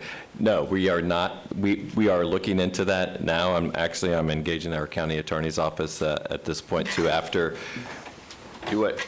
After hearing multiple stories of what happened and what didn't happen out there, what was almost frustrating for me as a county manager is like when you come and you have a project like this, and I looked at the board meeting and listened to what your direction was, and then multiple facets of people moving around and out and in, that the project, and honestly, I'll say, it just got lost with direction. And so we own that now. You know, I've been on board for a year now. We got our team on board. We know how important this project is to this board. We are putting this whole plan together with your consideration too, and then I would like to go back and look at some of the mishaps that did happen with this, and then work with Ms. Latour's office to figure out if there's any follow-up that we can do with that. You know, there are members of the community who are frankly very angry, and I don't blame them. And I think we owe it to ourselves and we, as an organization, and to the community to get to the bottom of what actually happened there. So thank you for letting me get that all out in the open, because when you look at those pictures that were up there on that screen, it is not what we saw when we were out there for the community kickoff.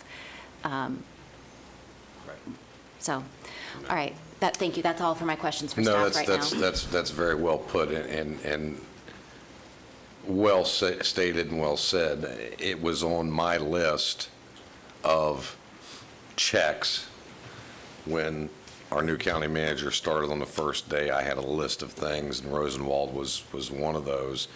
You know, this area is very near and dear to me and my family because we run a business in this community and have now 50 years this year.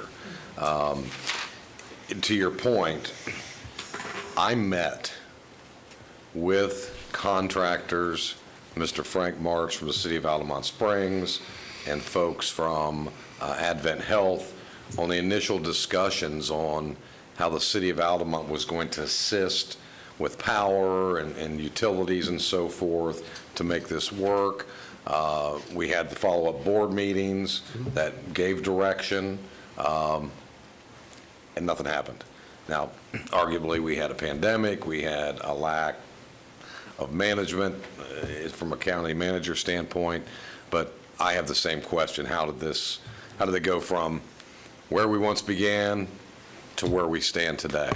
I know we had presentations for some of the aspects, the attainable housing previously at board meetings, probably some 2-3 years ago. Right, that we haven't moved forward with for any number of reasons. But ultimately, we've got to get this thing back on track and get moving in the right direction. And I think we're going to hear some of the similar things from the residents and the public here, the community leaders from out that way. So, Commissioner Hur, you had some input? Just as we have community input, I would like some thoughts with regard to the affordable housing or not.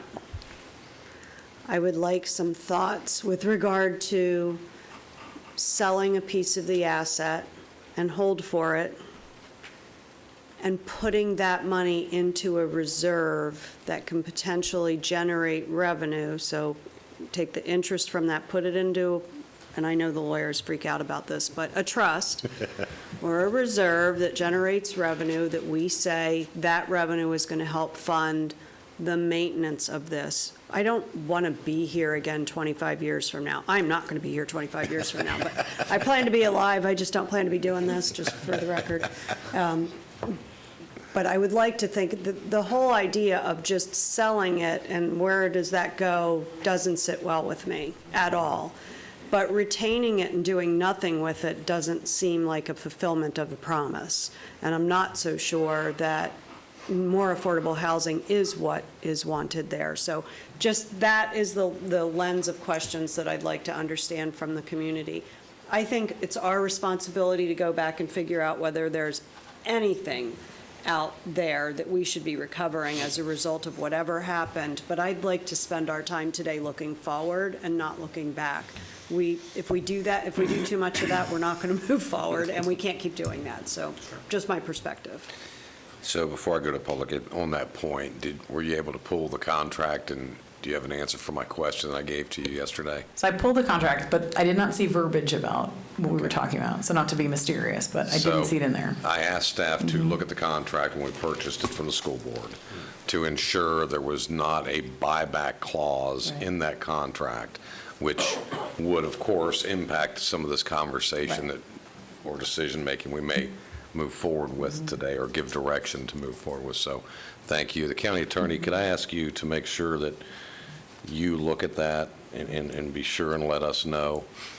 Typically or historically, most of those have had a buyback, first right of refusal type clause in them. This may not. Commissioner DeLaurie? Yes, Mr. Chairman, I appreciate you bringing that up. It may not be in the contract, but I'd like to have staff look at the meeting to see if we requested it. Sure. It may not have gotten there, but I know that we've talked about it. Understood. I just don't want to offend our school board partner in these matters, and I think we need clarity on that before I'm we asking the ultimately question. make a decision. And I'll email that to you, Kate. Perfect, thank you. Great. Commissioner Lockhart. I think one of the conversations that was had, and I don't, frankly, I'm not remembering whether I had this conversation when I was a school board member wanting to sell the building or when I was a county commissioner wanting to buy the building. But at some point, the conversation was had that it was not the intent of the school board that we provide it to the county commission only for them to flip it, to sell it, to make money in the private sector. Because frankly, if that was what was going to be done, that's what the school board would have done. That was my understanding as well. And we were not interested in doing that. The school board sold it to the county for the express purpose of it being utilized to benefit the community and as a community center. So again, which part of my life that recollection Right. comes from, I can't That swear was to. my understanding, is exactly why I asked what did the contract dictate. And we should have that conversation Yep. with Well- the school board before we ever go down there. And I don't know that we're going to get there today, but I think that's going to get flushed out after we hear from the community. And in that context, if you're selling it to fund future operations or building improvements, et cetera, we need to know whether that applies to the spirit of the contract. Right. Because I think that's a differentiator. Agreed. Agreed. Absolutely. Okay.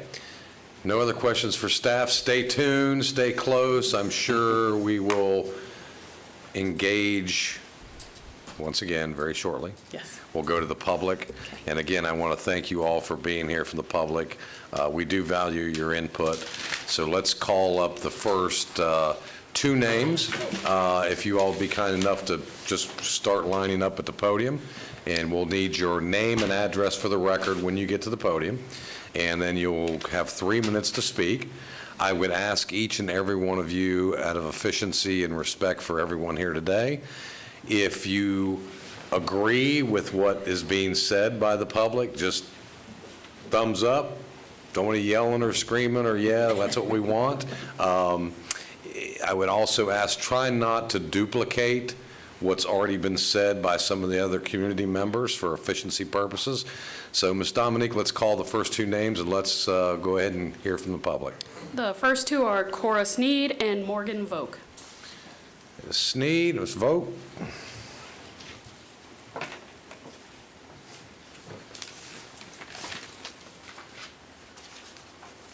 Thank you for letting me take the opportunity to say a couple of words about Rosenwald, which is near and dear to my heart. Born in Altamont, East Altamont, across the street from where I live, attended Rosenwald, taught at Rosenwald. 81 years old, I am. I've seen Rosenwald from the time it was a brick building with the 4 classrooms, principal's office as small as this table, no telephone, outhouse. I am passionate about Rosenwald. I finished Fisk University, where a lot of the archives are stored. I say, not that you're going to pay any attention to what I say, but I say Rosenwald should be a center for that community. It has always been a hub for that community. We didn't have any other place to go but to that school. The churches were all separated. That was our hub. Different churches, but we came to Rosenwald in order to do what we needed to do for that community. I'm for the community center, the park assets, affordable houses, no. Concern is there. We were supposed to have access to that community center. It was supposed to be for affordable houses. I dare say that I don't know how many of our folk in that particular community are there, but it's not many. We have another big apartment facility, 427 in Merritt Street. Folk who need a place to go, let them go to that place. The folks that are in the community are dying out, they're selling out. We need a community center to support our community. We need a daycare for kids, an adult care for adults, so they can have somewhere to go. We need a computer room, and you said not to repeat, but we need a computer room. People have access to computers, but they don't necessarily know how to use them the right way. We need classes, GED classes. All you have to do is go through the community, and you can assess that. You don't have to have statistics on that. We need GED classes for people in that community. We need a substation for police. I'm passionate about it, and I'm angry about it because this has been going on too long, too long.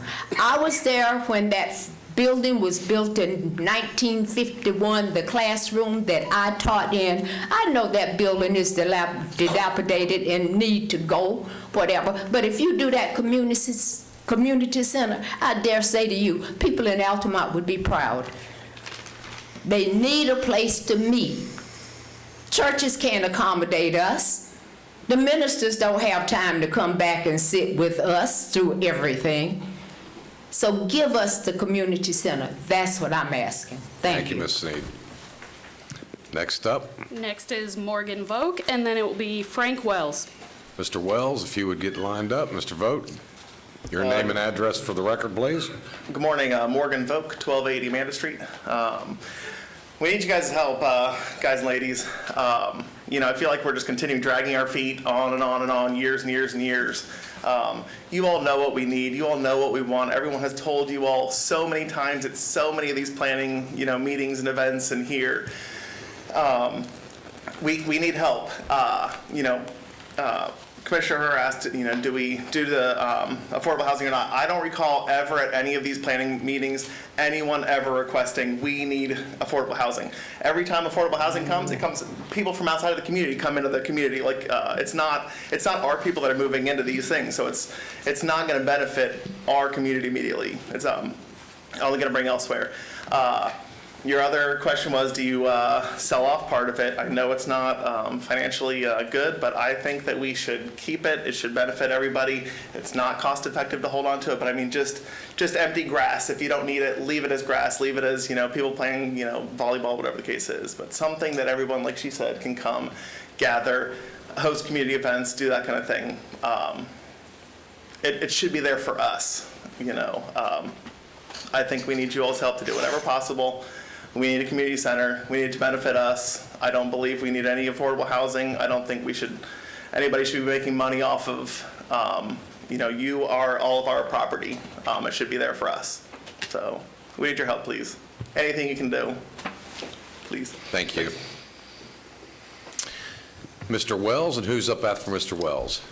After Mr. Wells is Paul Sneed, and that's my last form. Okay, Mr. Sneed, when you're ready. Mr. Wells, go ahead. Your name and address for the record.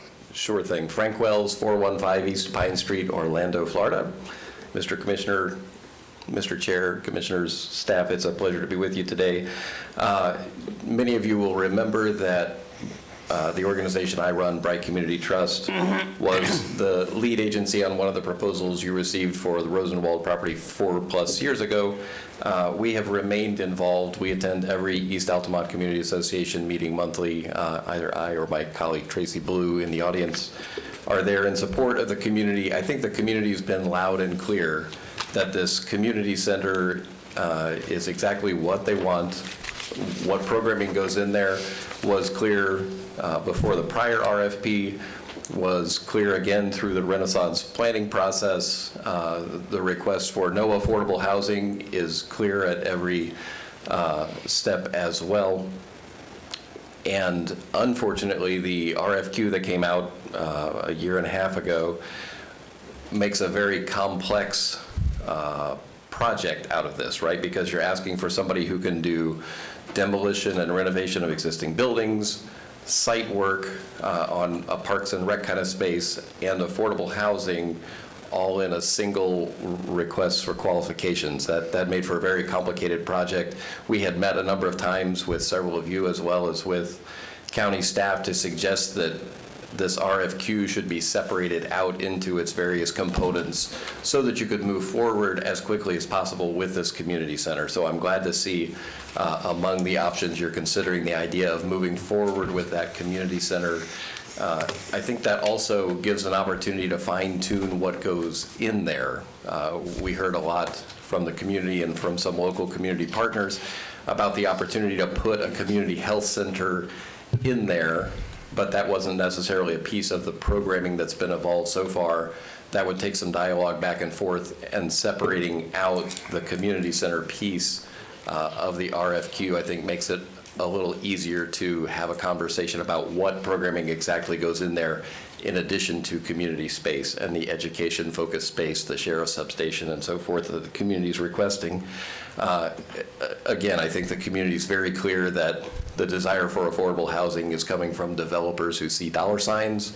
Look, we're an affordable housing developer. We get that it's a highly desirable property, but first and foremost has to be what the community is saying that it wants, and its vision is not for more affordable housing in a community that already has an abundance of that.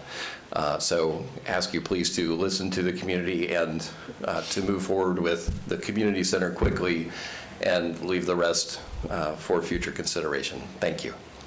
Thank you, Mr. Wells. Mr. Chairman. Mr. Sneed. Mr. Chairman. Commissioner Lockhart, do you have an inquiry? Yeah, I do. Mr. Wells? Mr. Wells, don't get too far away. Sorry. Which of the 4 responses are you a party to?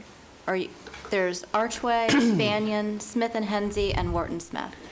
So we are affiliated, I would say, with the Wharton Smith response. Okay, thank We you. don't have a formal MOU, but yeah, to be clear on that. Thank you. Yes, ma'am. Mr. Sneed, good morning, sir. Good morning, good morning.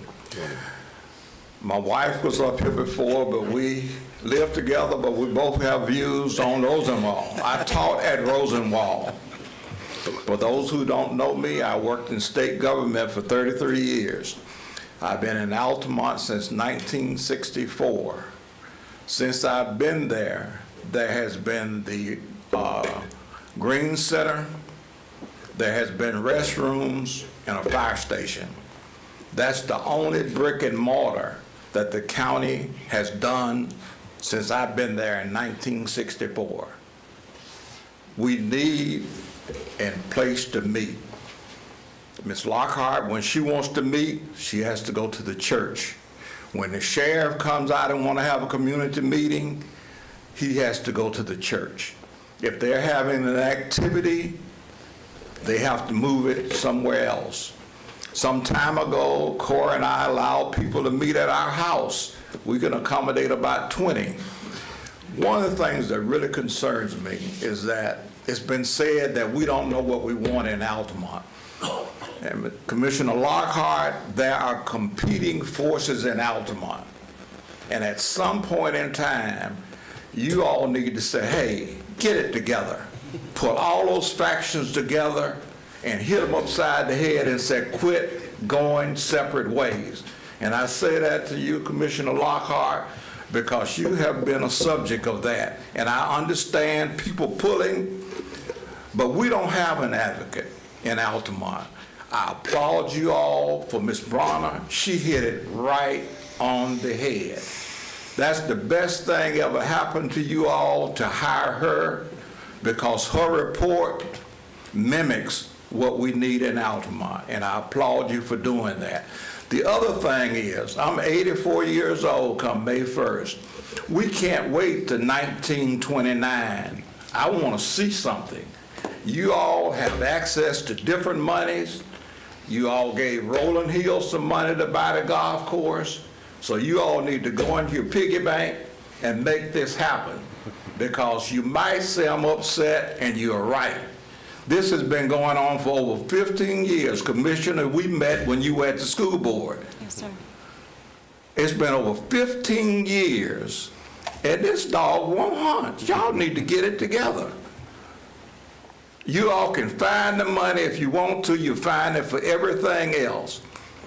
So get it together and don't let this be a 5-year project. Let's get it done, okay?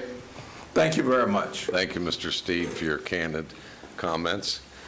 Commissioner Constantine, do you have an inquiry of Mr. Sneed? Yes, Mr. Sneed. Yes. First of all, I think we got your name and address. Do we have his address? Yes. Okay.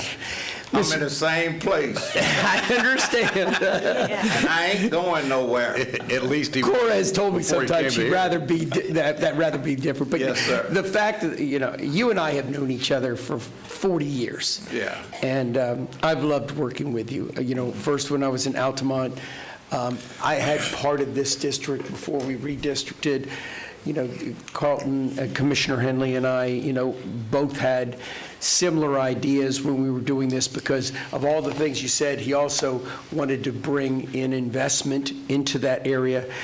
We've heard, and we had the East Altamont study, which all the things that are here, the health care, the security substation, the child care, the education, the community space, save the historical facade building, computer room, all of those things. But the one thing that you kept pushing to me time and time again over these years is that you also wanted private investment in the community. Has that changed? It's good private investment, but not at Rosenwald. Okay. Let me tell you Yeah, but something. this is what I Wait, wanna Let me hear. tell you something else about that. As I said, I worked in state government for 33 years. I had 7,000 employees in 4 counties. Each of the facilities, mental health, they have money for residents. Meals on Wheels, you all give them money for housing. If they come into that, they can bring the money with them. The sheriff has somebody out there, and I applaud him. He has a deputy out there that everybody knows him, and he knows Altamont. The county does not have anybody out there, and when you all want to have a meeting, Commissioner, you know that, you end up going to the church, and the church don't get paid for it, if you can excuse my vernacular.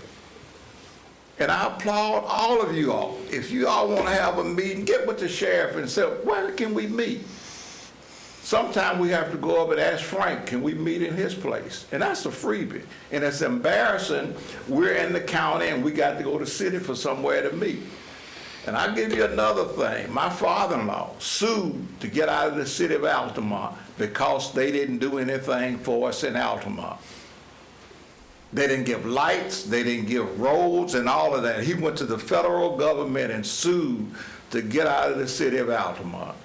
And right now, please, as I said, since '64, you all have built the Boys and Girls Club that you all lease for $1 a year. They won't let us meet there at night. You all built bathrooms at the Boys and Girls Club, and you built a fire station. That's the only bricks and mortar that this county has done in this East Altamont since 1964 when I got here. In fact, you have deleted stuff. The school board moved the school. They said it was too close to the train track. But Commissioner, at that time, I told them that was a bunch of crap. They didn't want the people to go in the black community. That's why they closed Rosenwald. And they come up with this, the people say it's too close to the railroad track. Give me a break. Any further inquiries, Commissioner? No, I just wanted, I think this is great.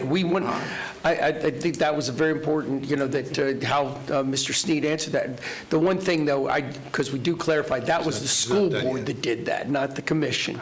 But that was back then, I know. It's Tweedledee and Tweedledum. Yep. Thank you all. Thank you. Thank you, Mr. Sneed. We do love direct, Love it. You need to come to engaged every conversation. meeting. No further requests. No, sir. So we won't have any further public input unless it's solicited by one of the commissioners. So We'll go to staff for, I would like to hear from staff, and I think some of us may, on some of the comments that were just made. And for me, arguably, I've not been at every one of the meetings in the community. I've let the district commissioner take lead on that. But I have had engagement with members of the community. And what I've heard said at the podium today, I've heard other beliefs that should occur. Everything from, elder living capabilities, and wanting to stay in their community, the opportunity for young families to have a place to begin, get started so they can move on to their own place. I didn't think I heard any of that today. Can you just speak to that at all in your engagement and anything along those lines? Sure. So I would say I've talked to about 50 different residents or, pastors and preachers out there. On the elderly front, what I hear is that a lot of the residents want to age gracefully in place in their own home. And so one of the things that I have heard a lot of thematic around, and so Allison, Stacy, and I spoke with the Commercial Legal Services in Mid-Florida, who we don't traditionally work with often, and have them to come out and do estate planning, will development, and to be frank, probate, more, I think, meaningful programming that the residents would rather see. So on that side, again, I think it's the programming and the resources is the answer, not a brick and mortar in that case. For families, we're seeing a lot of families that maybe grandparents are raising the kids. Boys and Girls Club is about to engage in a meaningful way. They have a new service director that I think is changing things up, and I know Commissioner Locker and I are going to continue to build that relationship with the community. But what we don't have in that community is for under 6 years old. And again, there's quite a few households where grandparents are raising a very small child, and so that's why I think we need to get more robust and programmatic offerings that inevitably could be at the community center. Another thing that we're working on, though, is that there is at least one church, Divine Truth, that does provide childcare, and so we've already connected them with, they already have a relationship with Early Learning Coalition, but if we're going to start doing the GED and the Career Source programs out there, and Seminole State, by the way, and we've really engaged Seminole Commits, both Seminole State and Career Source has brought out the ELC to basically make vouchers and wraparound services that ties workforce with early childhood childcare. So those are some of the things that we've been able to do that, again, you don't need the community center for. There's more opportunities, I think, to keep building. So that's where we're seeing a lot of the needs, to be honest. Again, though, having a community center really does help have a brick and mortar. And to Mr. Sneed's point, the churches are extremely gracious in providing what they do. One last thing I will tell you about needs, though, is even if the churches are still used as resource centers, they have weatherization issues. A lot of them are 50 years and older, and so we're looking with the Regional Planning Council of actually developing a grant mechanism, it's EPA funding, that would help them weatherize, because they have, New Bethel has a 50-year-old roof, and they have HVAC systems. I tell them they pray, because these facilities have lasted where we're really using them, So those are some of the needs that we're seeing and the trends that we're hearing that we're addressing that we can, work on. But you can all see all roads lead to that community center being really useful. And so to be clear, you need this board today to try to give your group direction on one of those options. Is that a fair analogy? Yes. Okay. Commissioner Lockhart. So I'm just going to step out with something and we'll see where it goes.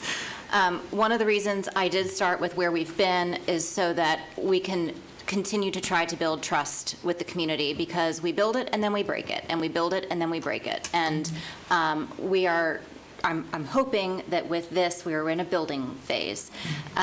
So I would recommend, as the district commissioner, that we move forward with the demolition of the buildings that are on site. Okay. That we plan for a minimum of 6,000 square feet. Mr. Sneed is absolutely right. This board finds money for shiny objects all the time. This is not a shiny object. This is something that we committed to many, many years ago, that we need to fulfill the commitment. We need to fulfill the commitment. I would not be in support of yet of selling off a piece of the property until and unless something comes forward and we have a plan for it in place. I would not decide ahead of time that we are going to sell an asset when we don't even know what it may be for, because as soon as you put a for sale sign on something, somebody's going to figure out a way to use it. And really, open space is okay. not everything has to have a structure on it. So those would be my top tier items as a place to start. So which item on that A through E are you I advocating? think I made my own. Actually, that number 2 is D, which was the get the community center going, and then let's hold off at a future date what to do with the remaining property. I'm D. Is that a motion? Second. Conversation? Discussion, yeah, okay. So I think that's great. Thank you, Mr. Chairman. Oh, Bob had his hand up, I guess. Oh, I'm sorry. Commissioner We both had a Constantine. hand up. I Okay. failed to see Commissioner Delarie's hand. Go That's all ahead, right. Commissioner. I didn't mean to slight you. That's all right. My oversight, I apologize. All I was going to say was I agree with Commissioner Lockhart. I believe that we've talked about this way too long. I think there needs to be not just a commitment to do the community center, but a commitment to when it's going to open. And that's a different perspective. And I think anywhere from 13 to 18 or 16 months is more than appropriate. This is not a multi-story building. I think we need to do CM at risk. You need to go out and figure out how to do that, have community input. I think it's okay that we go to D, as Commissioner Lockhart spoke about, and just get this thing done and figure out when we're doing the opening. There you have it. I think it's also important, I have a little experience about this where aging in place is extremely critical. I have a father that no longer with us. He aged in place. It's a totally different aspect. And there's a lot of data and statistics that shows that aging in place works. And we have to help those individuals, no matter where they are, to age in place.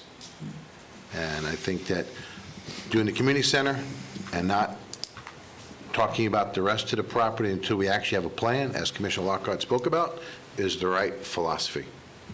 Just get her done. We don't need to be back here in another 2 years saying, we're sorry, we didn't move forward. I'd like to see not only us move forward, but when is the date for the opening? That's more than what I'm concerned about, the date for the opening. Mr. Constantine? Thank you. And other than the question, I haven't spoken about this, so I would like to give a little latitude here. The point is, I completely agree. I'm very passionate about this area ever since I first was elected, because I think that it has been underserved, as Mr. Sneed and Mrs. Sneed have said, for far too long. And I think it's we have to be committed to this. And I think the community center and starting with that is a very, very good start. I have no problem with that. But, and if that includes, the aspect of, and I believe it should, looking at areas where we can, we talked about the playground, we talked about health care, we talked about the substation, we talked about child care and education. All of that can be done within the context of this community room. I truly believe if we do it right. I do also, if we're going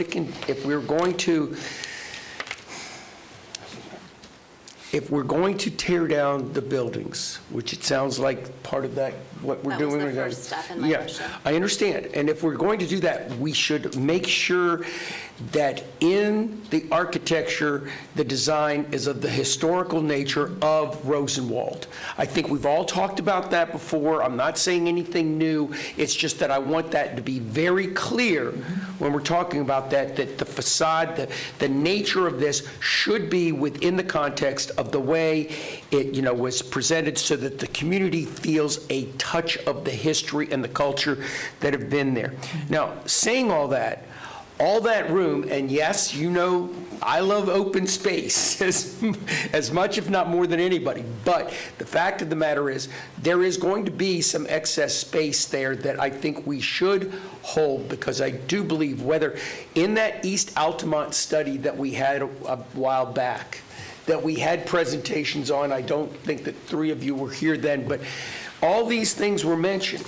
And we all moved forward even then, when Commissioner Henley was there. But one of the things that we do want to do is, and I go back to the 21% unemployment. That's 700% more. That's 700% more than the average in the state of Florida. 700%. We've got to find some opportunities in there. We've got to find, as I say, and you not discount the private investment that can be done within the community. I'm not saying we do it now. We have to start the community center. I agree with the motion, but I think that as we're developing this, see what areas we may not need and see what areas that, whether it's sold off, whether it's leased, whatever it is that can take some of that money that can be done and put it back into that space. And right now, we're not making that decision, but I can see that as being an opportunity to fast forward, light speed this project if we can get some more money from that particular, the excess property, still keeping open space. There's going to be plenty of open space there. It's a big project. It's a big piece of property. And I recall when we bought it from the school board, it was about excess property, selling it. And I was on this side. I know you were on that side, but I think it was Not when we finally sealed the deal. Yeah. I was on both sides when we posted. Okay, good for Both you. sides. It was 1.75. And I think one of the things that I recall is that they wanted us to have it because instead of just giving it all to a private, that there would be more opportunities to have the public involved as well as the private involved. So I agree with the motion, but I think we need to look long-term to the opportunities. So keeping the property considered for future plans, the D that has been done, I think is good, but I wanted to articulate why. We've got $2.65 million right now, but we're going to need $4 million. We're going to have to find it. You don't know that. But also there's opportunities like where we can potentially get even more of that so that we can improve all of the area. Thank you. Okay, do you believe you have consensus? We've got a motion. We understand. Does staff believe you have consensus of what you've heard up here thus far? Okay, so we have a motion. Let's be really clear. Some of the ad hoc comments were not in the motion, and that does not, let's not have staff think that some of the editorializing is consensus. Thank you, and my request of you as the motioner was if you would just read exactly that into the record now, so we make sure it's clear to staff, because there has been a lot of dialogue. And why? You can always go back and replay it, but sure. So we're going to demolish the 3 buildings that are on site, and I'm being clear with adding that in the motion, although it is not in D, because it's not in D. I want to build the community center. I'm not going to get into the method of procurement on that, or the build. I want to retain the property, all of it in its entirety, in its current form, until and unless there is some overwhelming need or plan that makes better use of it staying open space. Minimum of 6,000. Minimum of 6,000 square feet. And with the historic Rosenwald architecture aesthetic in mind. And there are different types of Rosenwald architecture, so let me be clear, I'm talking clapboard, I'm not talking brick because of cost. I'm sorry, Ms. Sneed, I know you want brick, I know. But we can't even afford clapboard, I don't know how we're gonna afford brick.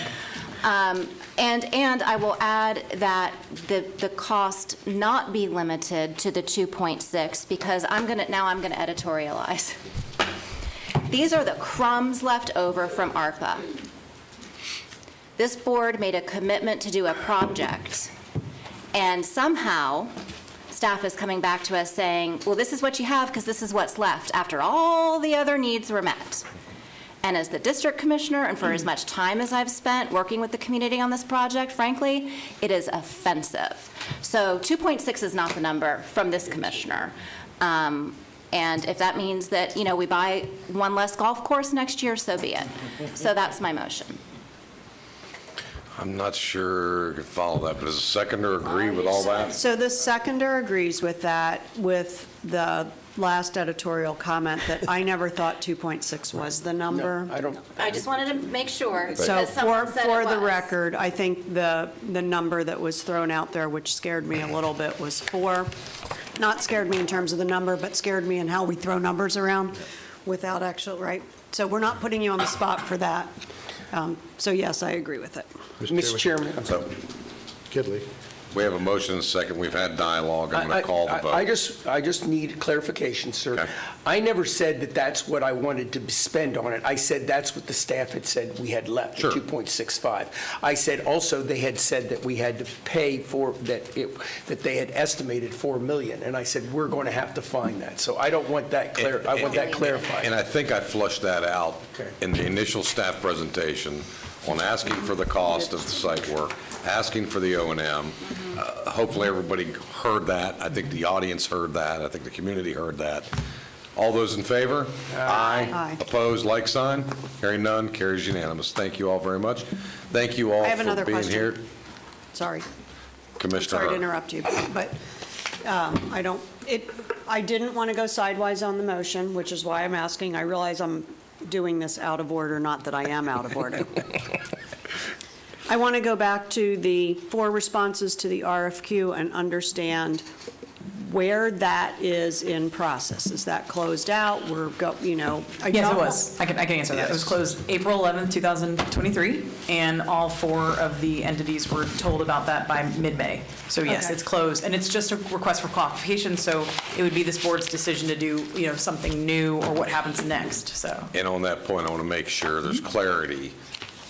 My understanding of the action we just took kills that anyway, That's correct. regardless. Right.